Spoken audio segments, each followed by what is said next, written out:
நண்பர்கள் அனைவருக்கும் காலை மாலை மதிய வணக்கங்களை தெரிவித்துக் கொள்வது உங்கள் நண்பனர். உண்மை வீடியோவில் நம்ம எதை பற்றி பார்க்க போகிறோம் அப்படின்னு பார்த்தீங்கன்னா, இந்த மாதம் நீங்கள் சிங்கப்பூர் போகணும் அப்படின்னா அதுக்கு தேவையான டாக்குமெண்ட்ஸ் என்னென்ன அப்படிங்கிறத பற்றி ரொம்ப டீட்டெயிலாக பார்க்க போகிறோம். எப்போவுமே இந்த வீடியோ நம்ம 1ஆம் தேதியே போட்டுருவோம். இந்த மாதம் கொஞ்சம் லேட் ஆயிடுச்சு, அதுக்கு எல்லோரும் என்ன மன்னிச்சுக்கோங்க. ஸோ நீங்கள் இந்த மாதத்தில், அதாவது 2026 பிப்ரவரியில் சிங்கப்பூர் போகிறீங்க அப்படின்னா என்னென்ன டாக்குமெண்ட்ஸ் வேணும் அப்படின்றத நான் டீட்டெயிலாக சொல்லிடுறேன். இந்த டாக்குமெண்ட் உங்கள்கிட்ட இருந்தால் மட்டும்தான் நீங்கள் நல்லபடியாக சிங்கப்பூர் போக முடியும். ஸோ வீடியோவை கடைசி வரைக்கும் பார்த்து தெளிவாக தெரிஞ்சுக்கிட்டு அதுக்கப்புறமேட்டு நீங்கள் சிங்கப்பூர் போனீங்க அப்படின்னா நல்லபடியாக நீங்கள் போயிட முடியும். ஸோ வீடியோவை கடைசி வரைக்கும் பாருங்கள். சிங்கப்பூரை பொறுத்த வரைக்கும் நிறையா டைப் ஆஃப் பாசஸ் இருக்குது. அதாவது S pass, E pass, NTS permit, TV pass, work permit, student visa, tourist visa, இந்த மாதிரி நிறையா டைப்பாக நீங்கள் சிங்கப்பூருக்குள்ளே என்ட்ரி ஆக முடியும். ஒவ்வொரு பாஸுக்கும் அந்த டாக்குமெண்ட்ஸ் அப்படிங்கிறது வேரி ஆகும். உதாரணத்துக்கு இப்போ நீங்கள் ஒர்க் பர்மிட்டில் போகிறீங்க அப்படின்னா ஆன்போர்டிங் சென்டர் வேணும். அதே மாதிரி என்டிஎஸில் போகிறீங்கன்னா ஆன்போர்டிங் சென்டர் தேவையில்லை, ஆனால் பாண்டு பேப்பர் தேவை. இந்த மாதிரி நிறையா டாக்குமெண்ட்ஸ் வேரி ஆகும். அது என்னங்கிறத தெளிவாக தெரிஞ்சுக்கிட்டு உங்கள் ஏஜென்ட்டுக்கிட்ட கேட்டு அதை தெளிவாக எடுத்துக்கிட்டு போகிறது ரொம்ப ரொம்ப நல்லது. லாஸ்ட் இயர்லாம் பார்த்தீங்கன்னா எஸ்ஜி அரைவல் கார்டு நீங்கள் அங்கே போய் கூட ஃபுல் பண்ணலாம். நீங்கள் இங்கேருந்து ஃபுல் பண்ணிட்டு போகணும் அப்படின்ற அவசியம் இல்லை. ஆனால் இந்த டைம்லலாம் பார்த்தீங்க அப்படின்னா நீங்கள் இங்கேயே ஃபுல் பண்ணிட்டு போகிறது தான் உங்களுக்கு சேஃபு. இதில் ஏதாவது நீங்கள் மிஸ் பண்ணிங்கன்னா உங்களை டீபோர்ட் பண்ணுறதுக்கான நிறையா வாய்ப்புகள் இருக்குது. ஸோ வீடியோ கடைசி வரைக்கும் பாருங்கள். அது மட்டும் இல்லாமல் இப்போலாம் பார்த்தீங்கன்னா இ பாஸு, டிஇபி பாஸில் போகிறவங்கள 10 பேர் போனால் அதில் 8 பேரை டீபோர்ட் பண்ணி விட்டுக்கிட்டு இருக்கிறாங்க. ஸோ வீடியோ கடைசி வரைக்கும் பார்த்து டாக்குமெண்ட்டை பர்ஃபெக்டாக ரெடி பண்ணிட்டு போங்க. இந்த டாக்குமெண்ட் சரியில்லாதது கூட ஒரு ரீசனாக இருக்கலாம். சப்போஸ் உங்களை டீபோர்ட் பண்ணிட்டாங்க, டாக்குமெண்ட் கரெக்டாக இல்லை அப்படின்னா நீங்கள் திருப்பி 14A அப்படிங்கிற ஒரு ஃபார்மை சப்மிட் பண்ணணும். அதை சப்மிட் பண்ணி ஐசிஏ அப்ரூவல் கொடுத்து தான் திருப்பி போகிற மாதிரி இருக்கும். நீங்கள் டாக்குமெண்ட் கரெக்டாக எடுத்துகிட்டு போகல அப்படின்னா உங்களை இங்கேருந்து நீங்கள் இப்போ ஃப்ளைட்டில் போகிறீங்களா அந்த செலவு, அடுத்தது அங்கேருந்து உங்களை டீபோர்ட் பண்ணுவாங்க, அதுக்கு ஃப்ளைட் டிக்கெட் நீங்கள் தான் போடுற மாதிரி இருக்கும். ஸோ அந்த செலவு, சப்போஸ் நீங்கள் கிளம்புறதுக்கு டிலே ஆகுதுன்னா அங்கே தங்குறீங்க அப்படின்னா அதுக்கு ஒரு சார்ஜ் பண்ணுவாங்க. ஸோ அந்த செலவு, இது எல்லாத்தையுமே நீங்கள் தான் கட்டுற மாதிரி இருக்கும். இது எல்லாமே தேவையில்லாத செலவுகள் தான்.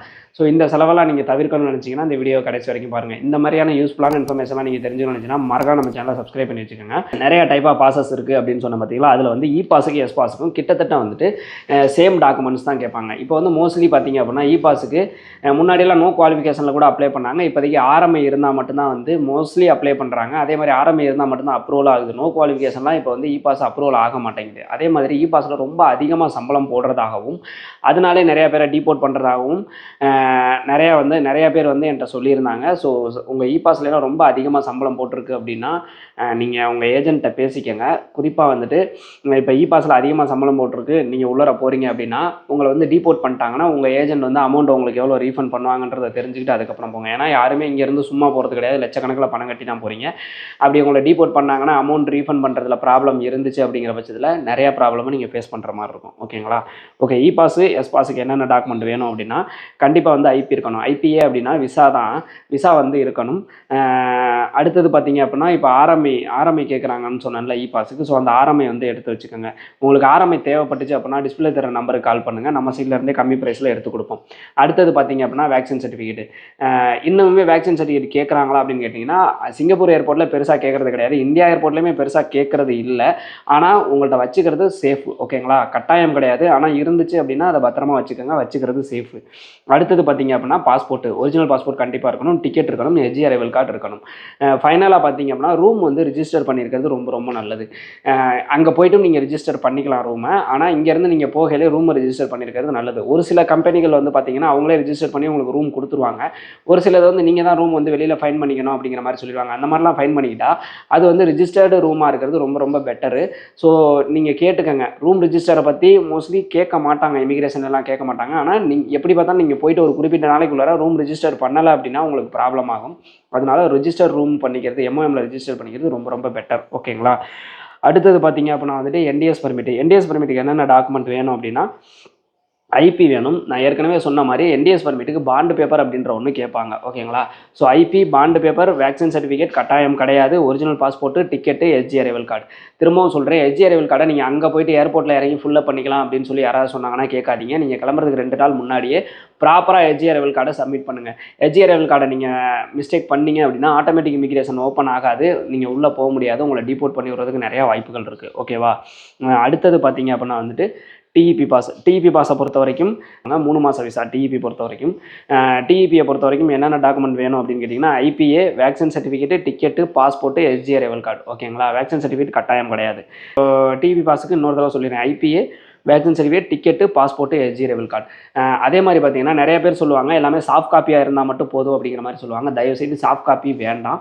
கண்டிப்பாக நீங்கள் பிரிண்ட் அவுட் எடுத்து வச்சுக்கிறது ரொம்ப ரொம்ப நல்லது. ஏன்னா சப்போஸ் உங்கள் ஃபோன் வந்து ஒர்க் ஆகாமல் போகலாம், இல்லை ஃபோனு சுவிட்ச் ஆஃப் ஆகலாம். இந்த மாதிரிலாம் ஒரு சுச்சுவேஷனில் உங்கள்கிட்ட வந்து நீங்கள் பிரிண்ட் அவுட் எடுத்து வச்சுக்கிட்டீங்க அப்படின்னா நீங்கள் எதுக்குமே கவலைப்பட தேவையில்லை. எங்கே இருந்தாலும் உங்களோட டாக்குமெண்ட்ஸை காமிச்சிட்டு நீங்கள் போய்க்கலாம். இல்லை நான் சாஃப்ட் காப்பியாக தான் வச்சுருக்கேன் அப்படின்னா உங்கள் ஃபோன்லாம் சுவிட்ச் ஆஃப் ஆயிடுச்சு அப்படின்னா ப்ராப்ளம் ஆகிறதுக்கு நிறைய சான்சஸ் இருக்குது. எங்கேயாவது என்கொயரி பண்ணல உங்கள் டாக்குமெண்ட்டை கேட்டாங்கன்னா உங்களால் கொடுக்க முடியல அப்படின்னா கண்டிப்பாக நீங்கள் ப்ராப்ளம் ஃபேஸ் பண்ணீங்க. ஸோ தயவுசெய்து காசை பார்க்காம பிரிண்ட் அவுட் எடுத்து வச்சுக்கோங்க. அடுத்தது PCM permit, CPR permit, test அடித்து புதுசாக போகிறவங்க. இப்போ நான் சொன்னது எல்லாமே வந்துட்டு பார்த்தீங்க அப்படின்னா இப்போ நீங்கள் சிங்கப்பூரில் லீவில் வந்துட்டு போகிறீங்க அப்படின்னு வச்சுக்கோங்களேன், அதுக்கு இந்த இவ்வளோ டாக்குமெண்ட் தேவையில்லை. ஜஸ்ட் எஸ்ஜி அரைவல் கார்டு இருந்தாலே போதும். இந்தியாவுக்கு நீங்கள் வந்திருக்கீங்க, லீவில் வந்துட்டு போகிறீங்க அப்படின்னா இவ்வளோ டாக்குமெண்ட் தேவையில்லை. உங்களுக்கு ஆல்ரெடி பர்மிட் இருக்கும். ஸோ பர்மிட் கையில் இருந்துச்சுனாலும் எஸ்ஜி அரைவல் கார்டு, டிக்கெட் இருந்துச்சுனாவே நீங்கள் போயிடலாம். நான் சொல்கிறது புதுசாக வந்து இப்போ தான் சிங்கப்பூருக்குள்ளே என்ட்ரி ஆகிறீங்க அப்படின்னா தான் இந்த டாக்குமெண்ட்ஸ் எல்லாமே வேணும். அதே மாதிரி புது கம்பெனி, இப்போ நான் ஆல்ரெடி சிங்கப்பூரில் இருந்திருக்கீங்க, திருப்பி வந்துட்டீங்க, கேன்சல் பண்ணிவிட்டு திருப்பி புதுசாக இன்னொரு கம்பெனிக்கு போகிறீங்க அப்படின்னாலும் கண்டிப்பாக அந்த டாக்குமெண்ட் வேணும். ஸோ அதை தெளிவாக வந்து தெரிஞ்சுக்கோங்க. நீங்கள் வந்து லீவில் வந்துட்டு போகிறீங்க அப்படின்னா இந்த மாதிரி டாக்குமெண்ட்ஸ் எதுவுமே தேவையில்லை. ஜஸ்ட் உங்களோட பர்மிட் கார்டும் எஸ்ஜி அரைவல் கார்டும் இருந்தாலே போதும். இப்போ பிசிஎம் பர்மிட், சிபிஆர் பர்மிட், டெஸ்ட்டுக்கு வந்துட்டு பார்த்தீங்க அப்படின்னா நிறைய டாக்குமெண்ட்ஸ் வந்து வேரி ஆகும். அதே மாதிரி ப்ரொசீஜர் நான் சொல்கிறபடி கரெக்டாக ஃபாலோ பண்ணுங்கள். ஏன்னு கேட்டிங்கன்னா நீங்கள் மாற்றி பண்ணீங்க அப்படின்னா உங்களோட அமௌண்ட் லாஸ் ஆகிறதுக்கு நிறையா சான்சஸ் இருக்குது. அது என்ன அப்படிங்கிறத நான் சொல்கிறேன். அதுக்கு முன்னாடி இந்த வீடியோ வந்து உங்களுக்கு பிடிச்சிருக்கு அப்படின்னா இந்த வீடியோக்கு ஒரு லைக்கை போட்டுருங்க. நீங்கள் சிங்கப்பூர் போகிறதுக்கு எவ்வளோ நாளாக முயற்சி பண்ணிக்கிட்டு இருக்கீங்க அப்படிங்கிறத கமெண்ட் செக்ஷனில் சொல்லுங்கள். என்ன பாஸில் போகிற ஐடியா இருக்குது அப்படிங்கிறதையும் கமெண்ட் செக்ஷனில் சொல்லுங்கள். பிசிஎம், சிபிஆர்டு, டெஸ்ட் அடித்து போகிறது இதுக்கெல்லாம் பார்த்தீங்க அப்படின்னா ஃபஸ்ட்டு நீங்கள் என்ன பண்ணணும் அப்படின்னா இன்டர்வியூ முடிஞ்சிடும். மோஸ்ட்லி இன்டர்வியூ பண்ணுவாங்க. ஒரு சில பேர் வந்துட்டு டேரெக்டாகவே அப்ளை பண்ணுறேன்னு சொல்லிடுவாங்க. அப்ளை பண்ணிட்டா ஐபிஏ வந்துடும். ஐபிஏ வந்துட்டு பார்த்தீங்க அப்படின்னா ஒரிஜினலாக அப்படிங்கிறத செக் பண்ணுறதுக்கு எம்ஓஎம் வெப்சைட்டில் போய் நீங்கள் தாராளமாக செக் பண்ணிக்கலாம். ஸோ செக் பண்ணி ஐபி வந்துருச்சு அப்படின்னா உடனே வந்து ஏஜென்ட் எல்லா அமௌண்ட்டையும் கட்டுங்க அப்படிங்கிற மாதிரி கேட்குறாங்க அப்படின்னா கண்டிப்பாக அவங்க நல்ல ஏஜெண்டாக இருக்க வாய்ப்புகள் ரொம்ப கம்மி. ஏன்னு கேட்டிங்க அப்படின்னா ஐபி வந்ததுலேருந்து ஹவுசிங் அப்ரூவல் வரதுக்கு ரொம்ப லேட் ஆகும். இன்னொன்று என்ன அப்படின்னா இந்த மாதத்தில் வந்துட்டு எல்லா ப்ராசஸுமே ரொம்ப ஸ்லோவாக தான் இருக்கும். மற்ற மாதத்தை கம்பேர் பண்ணல இந்த மந்த் வந்து இந்த மந்த்தும் டிசம்பர் மந்த்தும் எல்லா டாக்குமெண்ட்டுமே எல்லா ப்ராசஸுமே ரொம்ப ஸ்லோவாக தான் இருக்கும். அதுக்கு என்ன முக்கியமான காரணம் அப்படின்னு கேட்டிங்கன்னா டிசம்பர் மந்த்லேயும் சரி இந்த மந்த்லேயும் சரி சிங்கப்பூரை பொறுத்த வரைக்கும் நிறையா பேர் வந்துட்டு ஸ்டாஃபு, ஹெச்ஆர் எல்லாருமே லீவ் போடுவாங்க.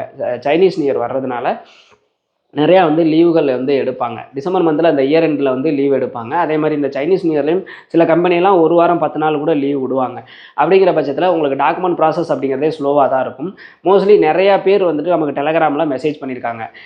ஆனால் எனக்கு வந்து ஐபி வந்து 1 மாதம் ஆச்சு, 2 மாதம் ஆச்சு, இன்னுமே வந்து ஹவுசிங் அப்ரூவல் வரல, அதுக்கு என்ன பண்ணுறது அப்படிங்கிற மாதிரி.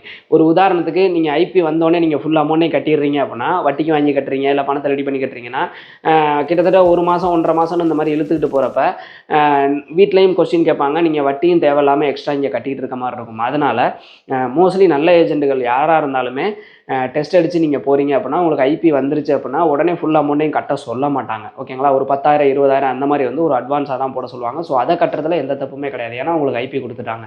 அடுத்தது என்ன பண்ணுவாங்க அப்படின்னு கேட்டிங்கன்னா ஹவுசிங் அப்ரூவல் தான் வாங்கணும். இப்போ சிங்கப்பூரை பொறுத்த வரைக்கும் இது எல்லாமே அப்ரூவல் ஈஸியாக கிடச்சிருது. ஆனால் ஹவுசிங் அப்ரூவல் கிடைக்கிறதுக்கு ரொம்ப டிலே ஆகுது. உதாரணத்துக்கு ஹவுசிங் அப்ரூவலுக்கு அப்புறமேட்டு நீங்கள் என்ன வாங்கணும்னா ஆன்போர்டிங் அப்ரூவல் வாங்கணும். ஆன்போர்டிங் அப்ரூவல் ரொம்ப ஈஸியாக கிடச்சிருது. ஆனால் ஹவுசிங் அப்ரூவல் கிடைக்க ரொம்ப டிலே ஆகுது. ஸோ ஹவுசிங் அப்ரூவலுக்கு 10 நாளில் இருந்து 1 மந்த்து கூட ஆகலாம். அப்படி இருக்கிறப்ப நீங்கள் ஃபுல் அமௌண்ட்டையும் கட்ட வேணாம். ஃபஸ்ட்டு நீங்கள் ஐபி வந்தோன்னே ஐபியை செக் பண்ணிக்கிட்டு ஒரு அமௌண்ட்டு கட்டிடுங்க. 10,000 20,000 அந்த மாதிரி கட்டிடுங்க. அதுக்கப்புறமேட்டு வெயிட் பண்ணுங்கள். வெயிட் பண்ணி ஹவுசிங் அப்ரூவலுக்காக வெயிட் பண்ணணும். ஏஜென்ட்டுக்கிட்ட வீக்லி ஒன்ஸோ இல்லை வீக்லி டுவைஸோ ஆனால் ஹவுசிங் அப்ரூவல் வந்துருச்சா அப்படிங்கிறத கேட்டுக்கோங்க. அப்படி கேட்டுக்கிட்டு இருந்தீங்க அப்படின்னா ஹவுசிங் அப்ரூவல் வந்துடும். அவங்களும் உங்களை ஐபிஏ கொடுத்துட்டு உங்களை வெயிட் பண்ண வைக்கணுன்றது ஏஜென்ட்டோட நோக்கமாக இருக்காது. உங்களை நல்லபடியாக இறக்கிடணும் அப்படிங்கிறது தான் நோக்கமாக இருக்கும். ஸோ டைம் கொடுங்க, டிலே ஆக தான் செய்யும். நீங்கள் அதிகமான அமௌண்ட்டை கட்டலாம், நீங்கள் தாராளமாக வெயிட் பண்ணலாம். ஸோ ஹவுசிங் அப்ரூவல் வர வரைக்கும் வெயிட் பண்ணுங்கள். ஹவுசிங் அப்ரூவலுங்கிறது ஏஜென்சியாக பார்த்தோ இல்லை கம்பெனியாக பார்த்து கொடுக்குறது கிடையாது. எம்ஓஎம்ல இருந்து அப்ரூவல் கொடுக்கணும். ஸோ அதுக்கு டைம் ஆகும். ஸோ ஹவுசிங் அப்ரூவல் கிடச்சிருச்சு அப்படின்னா அடுத்தது நீங்கள் என்ன பண்ணணும்னா உடனே இந்த டேட்டில் டிக்கெட் போடுங்க அப்படின்னு சொல்கிறதுக்கு நிறையா வாய்ப்புகள் இருக்குது. ஏஜென்ட் சைட்லேருந்து அப்படி சொல்லுவாங்க. அப்படி சொல்கிறாங்க அப்படின்னா ஏஜென்ட்டுக்கிட்ட ஒரு தடவைக்கு 10 தடவை கிளியராக கேட்டுக்கோங்க. அண்ணே இப்போ நான் வந்து டிக்கெட் போடுறேன் அப்படின்னா ஆன்போர்டிங் சென்டர் கிடைக்கல அப்படின்னா டிக்கெட்டை மாற்ற முடியாது. அப்படி மாற்றினா அதுக்குண்டான எக்ஸ்பென்ஸை நீங்கள் ஏற்றுக்கிறீங்களா அப்படிங்கிற மாதிரி கேளுங்க. அப்படி இல்லை அப்படின்னா ஃபஸ்ட்டு நீங்கள் எனக்கு ஆன்போர்டிங் சென்டர் கொடுங்க, அந்த டேட்டில் வந்து நான் டிக்கெட் போட்டுறேன் அப்படிங்கிற மாதிரி சொல்லுங்கள். ஏன்னு கேட்டிங்கன்னா, இப்போ நீங்கள் டிக்கெட்லாம் போடுறீங்கன்னா ஒரு சில டிக்கெட் வந்து நான் ரீஃபண்டபுளாக இருக்கும், ஒரு சில ஃப்ளைட்லலாம் நான் ரீஃபண்டபுள் டிக்கெட்டாக இருக்கும். குரூப் டிக்கெட்லாம் போட்டிங்கன்னா கொஞ்சம் ப்ராப்ளம் நீங்கள் ஃபேஸ் பண்ணுற மாதிரி இருக்கும். சப்போஸ் நீங்கள் டேட்டை மாற்றுறீங்க அப்படிங்கிற பட்சத்தில் அதுக்கு உண்டான பெனால்ட்டி சார்ஜ் 4000லேருந்து 6000 வரைக்கும் கூட வர்றதுக்கான வாய்ப்புகள் இருக்குது. ஸோ பெனால்ட்டி இல்லாமல் அந்த நீங்கள் மாற்றுற டேட்டில் என்ன டிக்கெட் ப்ரைஸ் ஹையாக இருந்துச்சு அப்படின்னா அதுவும் உங்கள் தலையில் தான் வந்து விழுகும். அதனால ஃபஸ்ட்டு நீங்கள் என்ன பண்ணணும், ஐபி ரிலீஸ் பண்ணணும், அடுத்தது ஹவுசிங் அப்ரூவல் வாங்கணும், அடுத்தது ஆன்போர்டிங் சென்டர் தான் வாங்கணும். ஆன்போர்டிங் சென்டர் வராமல் டிக்கெட் போட வேண்டாம், ஓகேங்களா? ஸோ ஆன்போர்டிங் சென்டர் வந்ததுக்கப்புறம் டிக்கெட் போட்டுக்கோங்க. ஒரு சில பேர் இல்லை போடுங்க கன்ஃபார்மாக வந்து நாங்கள் பண்ணி கொடுத்துட்றோம் அப்படின்னா நீங்கள் போட்டுருங்க. அப்படி பண்ணி கொடுக்கலன்னா அந்த பெனால்ட்டியை ஏஜென்ட் சைட்லேருந்து கட்ட சொல்லுங்கள். அந்த நீங்கள் பேலன்ஸ் அமௌண்ட்டு கட்டுறதை நீங்கள் கழிச்சிக்கிட்டு கூட கட்டுங்க, ஓகேங்களா? அதே மாதிரி அமௌண்ட்டை வந்து நீங்கள் கட்டிடுங்க, ஓகேங்களா? இப்போ ஆன்போர்டிங் சென்டர் வந்துருச்சு அப்படின்னா டிக்கெட் போட்டுட்டு அமௌண்ட்டு ஃபுல் அமௌண்ட்டையும் பே பண்ணிடுங்க. அதுக்கடுத்தது நீங்கள் என்ன பண்ணணும் அப்படின்னா பாண்டு பேப்பர் வந்து வாங்கணும். நீங்கள் கிளம்புறதுக்கு 1 நாள் 2 நாள் முன்னாடி தான் பாண்டு பேப்பர் உங்களுக்கு கொடுப்பாங்க. ஸோ பாண்டு பேப்பர் வாங்கிக்கோங்க. நான் சொன்ன எல்லாத்தையுமே வந்து தெளிவாக பிரிண்ட் அவுட் எடுத்துக்கோங்க.